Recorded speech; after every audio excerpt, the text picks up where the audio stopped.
شیرزاد ننګرهار کې د غره په لمنه هغه لرې پرته ولسوالي ده چې د تیرو څو لسیزو په لړ کې ځینې کورنۍ پکې د ناسم فهم او ناوړه دودونو له کبله خپلو کې په دښمنۍ ککړې شوې وې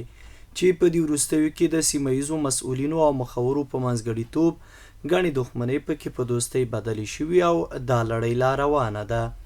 د همدې ولسوالۍ په انګړ کې د راټول شویو علماو او قومي مشرانو له منځه یو تن قومي مشر حاجي سفیر وایي د سیمه ییزو مسؤلینو په همکارۍ لسګونه دښمنۍ پای ته رسولي او د پاتې نورو د ختمولو لپاره په سلا مشورو او جرګو بوخت دي.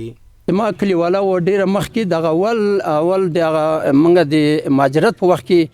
نو هغه په منځ کې مړی وشوه او بدبینۍ وې نن پورې مړی ژوندی یو په پاکستان کې په ریپورټ کې ورسېدو بل په کورم ایجنسۍ کې اوسېدو دلته هم یو په وطن کې و یو بل ځای کې و کې میاشته مخکې هغه ټوله په دوستۍ بدله شوه او تر لاس تر غاړې شوه.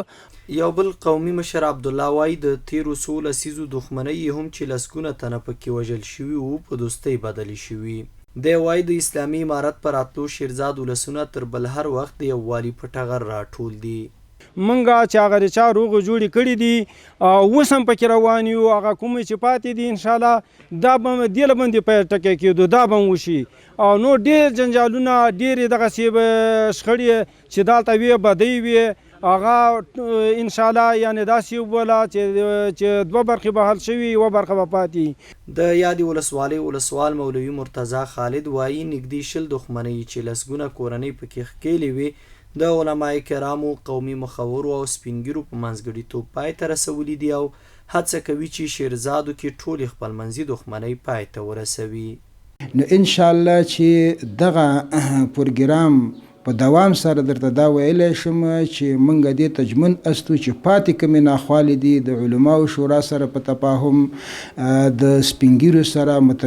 متنفذینو قومي مشرانو سره په مشوره باندې به انشاءالله چې دې ته هم د هغه پای ټکی ږدو.